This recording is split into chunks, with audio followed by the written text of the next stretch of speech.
오늘 저는 로마서 8장 1절에서 8절 말씀을 근거로 말씀의 제목을 한번 따라해 주시기 바랍니다. 성령을 따르는 삶. 성령을 따르는 삶. 네, 이러한 제목으로 여러분과 함께 은혜를 나누고자 합니다. 로마서 말씀을 제가 중간중간에 이렇게 섞어서 금요 성령 대망회 때 전하고 있는데요.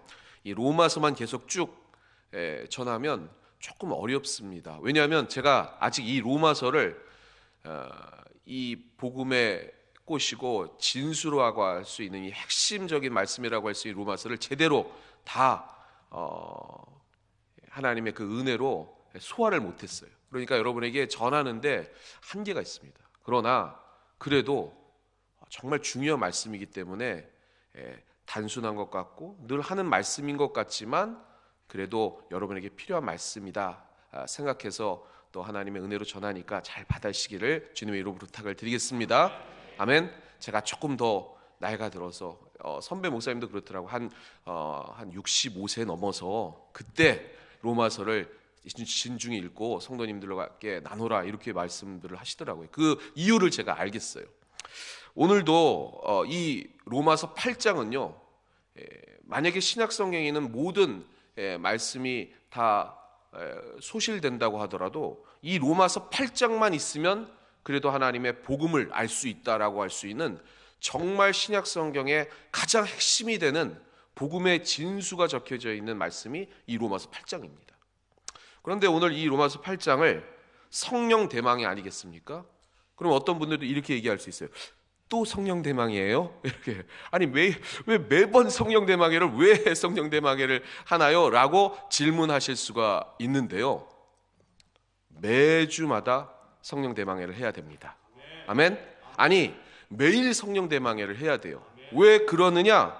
거기에 대한 질문에 대한 답이 이 다음 단어에 나오는데요. 한번 따라해 주시기 바랍니다. 이제 어떻게 살 것인가? 이제 어떻게 살 것인가? 하나님의 구원을 힘입은 우리는 그리스도인이 되었는데 오늘 본문 말씀 8절 다음에서부터 쭉 말씀을 드리겠지만 9절에 보면 하나님의 영이 거하시지 않으면 그리스도인이 아니다! 이렇게 사도 바울이 정말 대놓고 얘기를 한 거예요. 그러니 하나님의 영이 없는 성령 충만하지 않으면 그리스도인이 아니기 때문에 우리는 날마다 성령님을 대망해야 될 줄 믿습니다. 왜 그러느냐? 구원을 받고 나서 한 가지 남은 게 있죠. 그러면 구원을 받고서는 어떻게 살 것인가? 왜 그렇습니까? 아직 우리가 구원이 완성되어 있지 않기 때문에 이 땅에 발을 딛고 살면서 쓰러지거나 넘어질 수밖에 없는 아직 이 죄의 본성을 안고 살기 때문에 자꾸 유혹을 당하고 쓰러질 수밖에 없다는 거예요. 이 거친 광야 같은 세상에 맞서서 어떻게 그러면 살 것인가라는 이 질문이 남기 때문에 오늘 성령 대망회를 통해 다시 한번 이 말씀을 받아 누려야 할 줄 믿습니다. 그래서 사도 바울이 이 로마서 7장하고 8장이 이렇게 이어지잖아요. 24절에 여러분이 잘 아시는 말씀, 오라 나는 공고한 사람이로다. 이 사망의 몸에서 누가 나를 건져내라. 25절에도 그런즉 내 자신이 마음으로는 하나님의 법을 그리고 육신으로는 죄의 법을 섬기노라. 이렇게 얘기를 하고서 그러나 감사한다. 이 생명의 법, 성령의 그 생명의 법이 나를 구원했다. 그러니 감사한다. 이렇게 얘기를 했단 말이에요. 이 해답, 우리가 어떻게 살아갈 수 있는가에 대한 해답이 성령 충만, 성령님을 따르는 삶이기 때문에 그렇다는 것입니다. 우리가 알다시피 여러분 출애굽 그것은 우리의 인생을 상징하는 것 아니겠습니까? 애굽의 노예, 죄의 노예였던 우리들 탈출을 했는데 그 홍해 기적도 맛보고 하나님의 구원의 역사와 십자가의 능력도 의지했는데 이스라엘 백성들은 그 천국 가나안을 향해 가면서도 두 가지로 갈라집니다. 그렇지 않습니까? 어떤 것 때문에? 한번 따라해 주시기 바랍니다. 생각 때문에 갈라진다는 것입니다. 그래서 사도 바울이 로마서 8장 5절 6절에 이렇게 기록하고 있습니다. 같이 한번 합독해 보겠습니다. 시작. 육신을 따르는 자는 육신의 일을, 영을 따르는 자는 영의 일을 생각하나니 육신의 생각은 사망이요 영의 생각은 생명과 평안이니라. 아멘. 이 생각이라는 것이 이 일 전체를 지배한다는 겁니다. 예를 들면 결혼을 한번 생각해 봅시다. 우리가 잘 아는 결혼을 어떤 사람이 이 결혼을 하고 나서 이렇게 생각합니다. 결혼이 의무로 생각되어진다. 그리고 결혼 상대와 나중에 태어날 자기를 닮은 그러한 아기를 위한 노동이다. 이렇게 살면서 그렇게 생각한다는 거예요. 왜냐하면 좀 지치잖아요. 육아도 지치고 또 경제적인 문제도 다가오고, 그리고 자녀들이 말을 좀 듣습니까? 잘 안 듣고, 이렇게 키워봐가지고 죄송합니다, 왼수 막 이렇게 생각 들기도 하고 힘들고, 이 세상에서 살면서 그러니까 그런 생각들을 하는 거죠. 그리고 여성분들은 잘 직장에서 나가다가 경력 단절, 임신을 하면서 아이를 키워나가면서, 그리고 또 돈도 많이 든다는 거예요. 그래서 내가 이 결혼을 왜 계속 지속해야 하는가, 그런 의문도 들기도 하고, 그리고 남들이 결혼 안 하면 바보로 취급하니까 그냥 하긴 했는데 너무 힘들다 이렇게 생각하기도 하고, 뭔가 신분 상승도 해보려고 결혼을 했는데 그게 아닌 것 같기도 하고, 그리고 그놈의 사랑 때문에 했는데 지금 배우자가 날 사랑하는 것 같지, 사랑한다고 하는데 사랑하는 것 같지는 않기도 하고, 그러니까 자꾸만 그런 세상적인 생각이 드니까 힘든 거죠. 어쩔 수 없는 이 결혼 생활이다, 이렇게 생각하는 사람이 있다는 겁니다. 그런데 반면에 그럼에도 불구하고 또 다른 사람은 이 결혼이라는 것이 찬란한 그 생명의 지속이다, 이러한 마음을 굳건히 갖고 살아가는 사람과 함께 사는 것, 그럼에도 이것이 행복하다, 이렇게 생각하면서 산다는 것입니다. 그리고 그 사이에 태어난 자기를 닮은 그 아이를 잘 키워나가는 것, 그것이 나의 숙명이다, 운명이다. 그리고 그를 통해서 또 하나님의 은혜를 통해 보상을 받는다, 이렇게 생각한다면 결혼식장에서 결혼을 하고 비슷하게 출발을 했지만 그 과정, 중간 과정, 결과는 천양지차가 나는 것을 여러분이 아실 수가 있는 것입니다. 우리의 그리스도인의 삶도 마찬가지라는 것입니다. 우리도 두 가지로 갈라지는 것입니다. 하나는 그리스도를 따르는 삶과 그리스도를 따르는 척하는 그와 비슷한 삶, 그렇게 나눠질 수가 있다는 것입니다. 말씀을 준비하면서 오늘 부활절, 우리 새생명 행복 축제와 이 부활의 그 생명과 소망하는 그 날까지 며칠 남았죠? 오시다가 보셨잖아요. 우리 지금 5층 정면 엘리베이터에 붙여져 있는데 30일 남았습니다. 딱 한 달 남았죠. 지금 무슨 기간을 보내고 있다고요? 사순절 기간을 보내고 있잖아요. 그래서 늘 주님의 고난에 참여하고 부활을 소망하십시오 하는데, 제가 묵상을 하면서도 주님의 고난에 참여하니까 자꾸 의무감이 생기는 거예요. 그 십자가 생각하니까 자꾸 좀 무거운 마음도 들고, 거룩한 부담감이라고 하는데 그게 짐으로 다가올 때가 있다는 겁니다. 결혼 생활의 어떤 짐과 같은 그런 의무와 같은 그런 마음이 들어서 제가 오늘도 회개를 했습니다. 우리도 그렇다는 거예요. 그리스도의 신앙과 삶을 무거운 짐을 진 어떤 그 십자가의 그 부활의 영광과 주님의 그 대속의 그 은혜가 아니고, 진짜 짊어지는 그 십자가의 부담감으로 다가오는 것이 우리 그리스도인의 삶이라고 유혹받는다는 거예요. 그래서 여러분, 다시 한번 사도 바울이 그렇다면 어떻게 할 것인가, 십자가의 길이 부담이 아니라 다시 한번 은혜로 살아갈 수 있는 그런 방법은 뭔가, 이 남은 한 가지 이 문제를 어떻게 해결할 것인가, 우리가 다 뻔히 알지만 다시 한번 따라해 주시기 바랍니다. 성령의 사람이 되어야 될 줄 믿습니다. 그래서 오늘 제목도 뻔한 제목이지만 성령을 따르는 삶입니다. 그래서 여러분, 오늘 이 성령의 사람에 대한 이 사도 바울이 오늘 본문 말씀 이후로 말하고 있는 세 가지, 이 성령의 사람에 대한 여러 가지 특징 중에 그 세 가지를 잘 한번 주의 있게 생각하시면서 오늘 이 십자가의 능력, 이 사순절 기간 주님의 고난에 참여하는 것이 짐이 아니라 진정한 은혜가 되시기를 주님의 이름으로 부탁을 드리겠습니다. 첫 번째는요, 한번 따라해 주시기 바랍니다. 빚진 자로 인식. 빚진 자로 인식. 본문 이후에 12절 말씀입니다. 우리 12절 말씀 같이 한번 합독해 보겠습니다. 시작. 그러므로 형제들아, 우리가 빚진 자로 돼 육신에게 져서 육신대로 살 것이 아니니라. 아멘. 여기서 말한 빚진 자, 단어 자체가 빚졌다니까 벌써 막 마음에 부담감이 있잖아요. 근데 이 빚진다는 그 의미가 뭔가 짐을 진 것이 아니라 은혜라는 단어와 같습니다. 왜냐하면 구원이라는 것, 우리 예수 그리스도께서 희생 제물을 통해서 자신의 모든 것을 직접 성육신하셔서 하나님이신데 인간으로 내려오셔서 다 쏟아 부어 주셨다는 것입니다. 그래서 값없이, 왜 값없어요? 우리가 도저히 이걸 감당할 수가 없잖아요. 그걸 어떻게 다 그 값을 헤아려서 그 은혜를 갚을 수 있어요.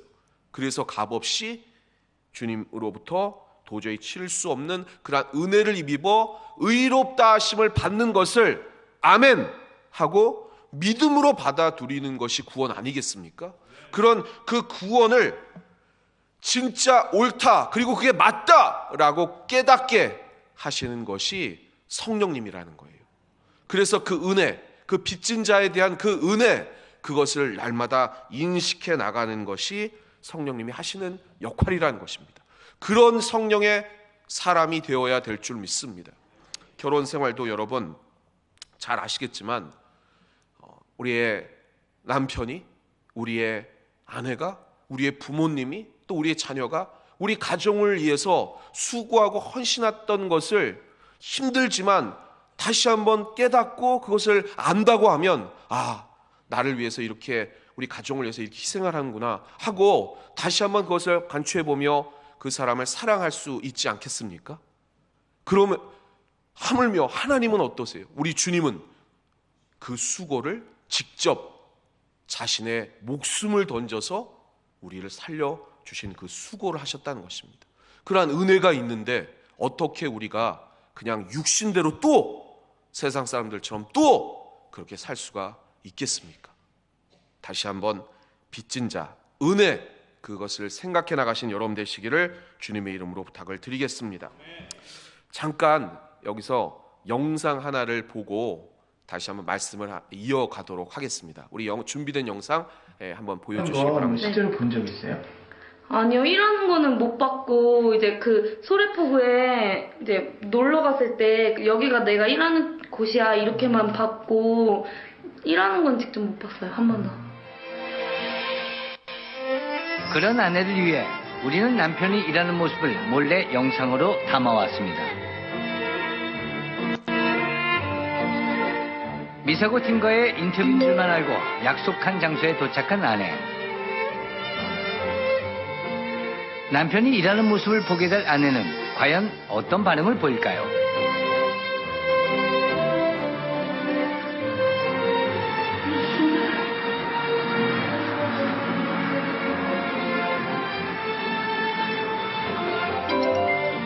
이른 아침, 예린 씨의 남편 종태 씨가 피곤한 몸을 이끌고 집을 나섭니다.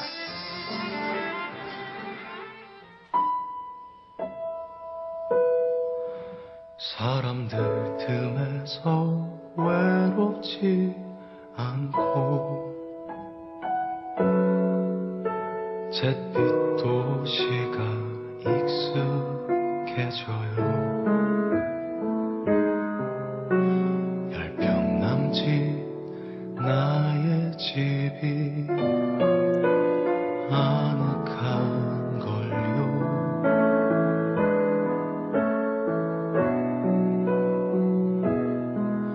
한 번쯤 멋지게 살고 봤는데 이제는 많이 지치나 봐요.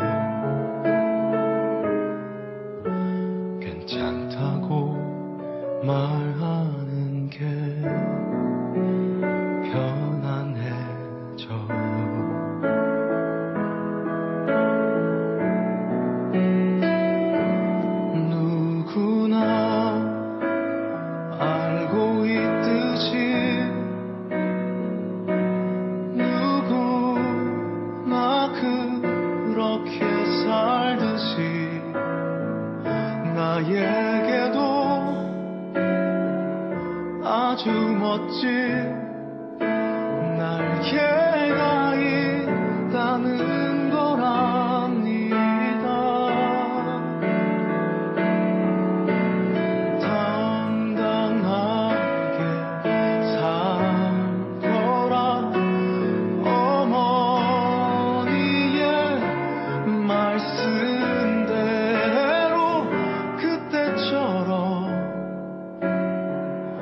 억지처럼 축 처진 어깨를 펴봅니다.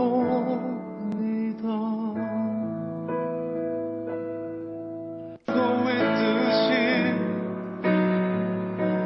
모두가 그렇게 살듯이 나에게도 아주 멋진 날개가 있다는 걸 압니다.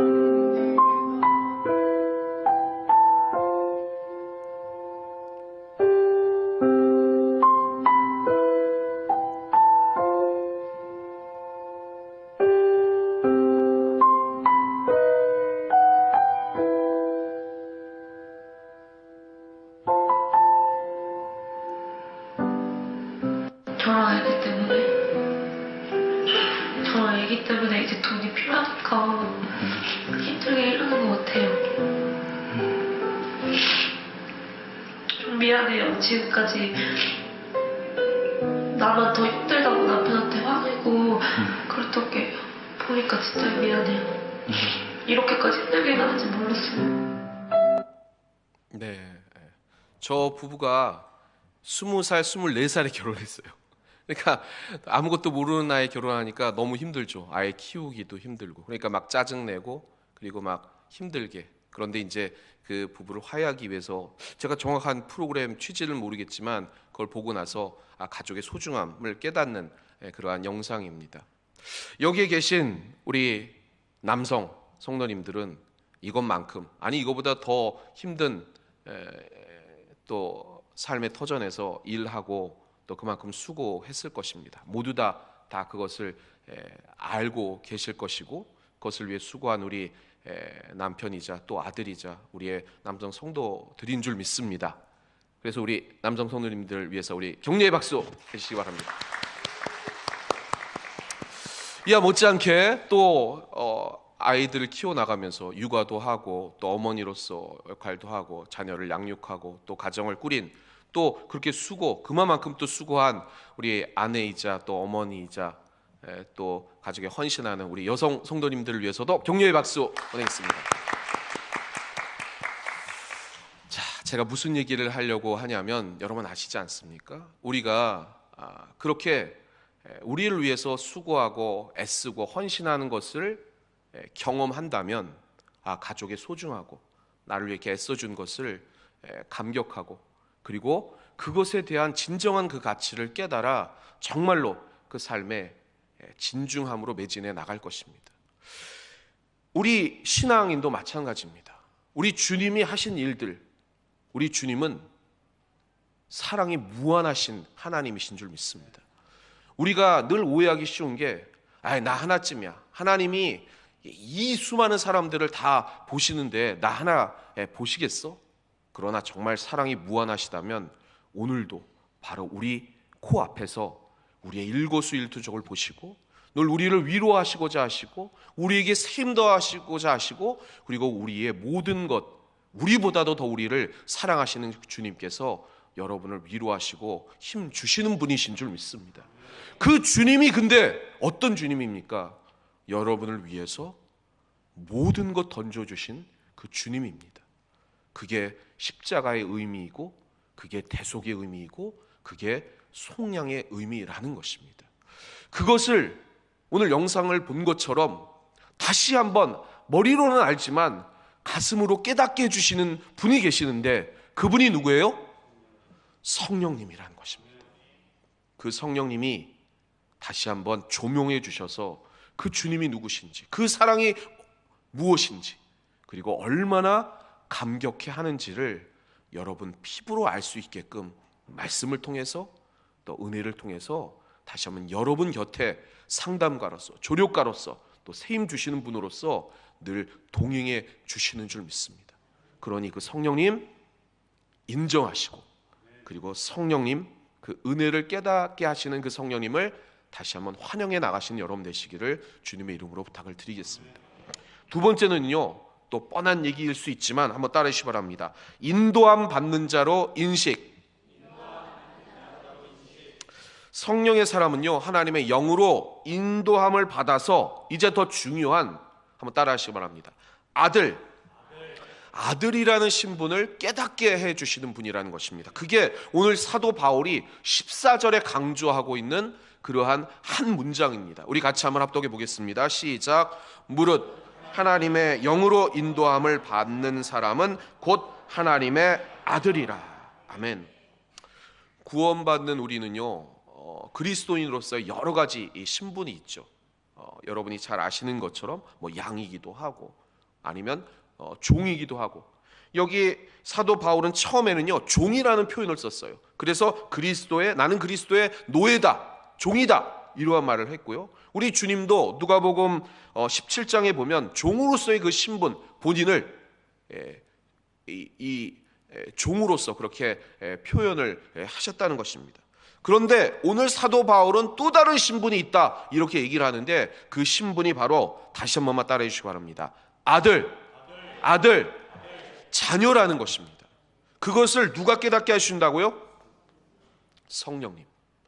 여러분이 이제 종이 아니라 하나님의 자녀입니다. 하나님의 아들, 딸들인 줄 믿습니다. 성령님의 인도함을 받는다는 것은요, 그렇게 하나님의 아들로서 이제 아빠, 아버지라고 부를 수 있는 하나님과의 그 친근한 만남과 그리고 사귐, 그 교제를 할 수 있는 특권을 여러분들이 가졌다는 거예요. 근데 그게 당연한 게, 우리가 처음 창조되었을 때 하나님께서 만물을 창조하시고 그 에덴 동산, 부족함이 없는, 일도 없는 그 동산에서 하나님과 이 아담과 하와가 그렇게 교제했다는 것입니다. 그것을 주님이 원하시기 때문에 십자가의 대속과 여러분을 속량해 주신 그 은혜를 주신 거지, 그냥 여러분을 살려주신 이유가 뭐 종으로서 부려먹기 위해서, 아니면은 거들먹거리면서 그 피조물에게 조물주로서 여러분에게 뭔가를 강요하기 위해서 그랬다는 게 아니라는 것을 오늘 사도 바울이 지금 얘기하고 있는 것입니다. 이 특권을 여러분 기억하시고 이것을 이 세상 속에서 마음껏 누리시기를 바랍니다. 여러분은 누구라고요? 거룩한 하나님의 자녀, 아들, 딸들이라는 것입니다. 그런데 왜 세상 속에 주눅이 드냐는 말이에요. 왜 세상의 환경과 그 가치, 그런 방식에 따라가지 못한다고 왜 전전긍긍하냐고 오늘 사도 바울이 얘기를 하고 있는 것입니다. 여러분, 어깨 다시 한번 피십시오. 어깨 피세요. 왜 어깨 펴야 되죠? 하나님의 자녀인데. 저는 이제 나이가 들어서 이게 안 돼요, 그런 게 아니고 마음속으로 다시 한번 여러분 활짝 피고, 세상에 어떠한 일이 닥쳐와도, 누군가가 해코지를 해도, 뭐라고 해도 거기에 주눅 들지 마시고, 거기에 상심하지 마시고, 그런 것에 일희일비하지 마시고, 오직 주님이 원하신 게 무엇인가, 그것을 향해 믿음으로 전진해 나가시기를 주님의 이름으로 부탁을 드리겠습니다. 너무 힘들어, 나이 더 이상 나는 못할 것 같아, 여기서 못 살겠어, 이런 말 하지 마시고 행복하게 사시기 바랍니다. 하나님의 자녀요, 또 아들, 딸들이시기 때문에 이 특권을 성령님께 구하시면 성령님께서 방법을 알려주시고 다시 한번 담대히 세상을 이길 수 있도록 인도해 주실 줄 믿습니다. 그 특권을 누리시기를 주님의 이름으로 축원합니다. 자, 마지막으로요, 한번 따라해 주시기 바랍니다. 성령의 사람의 특징, 상속자로 인식. 자, 오늘 마지막 17절 말씀 같이 한번 합독해 보겠습니다. 시작. 자녀이면 또한 상속자, 곧 하나님의 상속자요 그리스도와 함께한 상속자니 우리가 그와 함께 영광을 받기 위하여 고난도 함께 받아야 할 것이니라. 아멘. 여기에 고난이 나옵니다. 또 고난? 아니, 더 힘들어지, 왜 이렇게 힘든 거지? 라고 하지만 왜 이 사순절 기간 우리가 고난에 참여하느냐? 상속자이기 때문에 그렇다는 것입니다. 여러분, 상속자는요, 더 확실한 신앙의 점진적인 상태를 의미하는 거예요. 예를 들어 보겠습니다. 제가 저쪽에 뒤에 있는 친한 분이 계신데 그분과 함께 좀 늦은 시간에 예를 들면 주일 저녁에 좀 이제 이렇게 좀 안식을 누리면서 좀 대화도 하고 늦게 이렇게 가면, 예를 들면 그 프랜차이즈 카페 10시에 문을 닫아요. 근데 9시 45분에 갔는데 아직 10시 15분 남았잖아요. 근데 주문이 안 되는 거예요. 왜 안 돼요? 그래. 문 닫을 시간이 15분 남았는데, 물론 그 항의는 하지 않았습니다. 항의는 하지 않았는데 15분 남았는데 그래도 뭐 테이크아웃 할 수 있는데 왜 안 되는 거지? 하지만 이제 사정이 있겠죠. 알바생이니까 빨리 이제 칼퇴근해야 될 거 아니겠습니까? 그러면 이제 모두 닦고 막 정리를 하고 막 이럴 시간이 있으니까 9시 45분, 원래는 원칙적으로 10시인데 9시 45분에는 안 돼요. 이해는 가시죠, 여러분? 네, 화는 안 나시죠? 네. 화 안 나는 거 맞죠? 네. 근데 옆에 똑같은 프랜차이즈 카페 갔는데 주문이 되는 거예요. 왜 되죠? 왜 되죠? 거기는? 똑같은데? 정확하게 하시네. 주인이니까 되는 거예요. 하나라도 더 팔아야지. 주인이 운영하니까 당연히 조금 늦게 퇴근해도 손님을 받아서 장사를 해야 이윤이 남으니까 되는 거죠. 그러니까 더 수고하고 더 늦게 가더라도 그게 주인이니까 그걸 한다는 거예요. 이제 무슨 말씀인지 아시겠죠, 여러분? 무슨 말씀인지 아시겠죠? 고난을 받는 이유는 뭐냐? 상속자니까 그렇다는 거예요. 아멘? 오늘 우리 중보기도실 헌신예배, 물론 우리가 그리스도의 군사로서 훈련받기 위해서 예배자로서 또 하나님 앞에 주체적으로 나와서 예배를 드리고자 하는 그런 의도가 있습니다. 여러분 좋아하십니까? 힘들어요? 고난이에요? 근데 이걸 달게 받는 사람이 있고 좋아하시는 분이 있어요. 왜? 주체적으로 하나님 앞에 예배를 섬기고자 하는 그런 마음이 있으니까. 성전에 쓰러기가 있더라도 그냥 지나가는 분이 있는가 하면 이걸 줍는 분이 있어요. 왜 그렇죠? 이 성전이 내 성전이니까. 아멘? 하나님의 성전이기도 하지만 여러분은 상속자면 여러분 성전이에요, 아니에요? 아니에요? 아니라고 생각하신 분은 죄송하지만 알바생이에요. 아직까지 믿음이 알바생이야. 그냥 와서 그냥 있다가 그냥 조금은 자기가 원하면 이렇게 하고 기브앤테이크죠. 하나님 앞에 기도하고 문제가 해결되면 좋고 문제가 다 쌓이면 싫고, 그러다가 주일날 말씀드린 것처럼 돌짝밭이 되면 그냥 소리 없이 그냥 나가버리고, 여기 안 맞아 이러고 나가버리고. 왜 그래요? 알바생이니까 그런 거죠. 알바생이니까. 죄송합니다. 여기는 그런 분 한 분도 없는 줄 믿습니다. 그렇다는 거예요.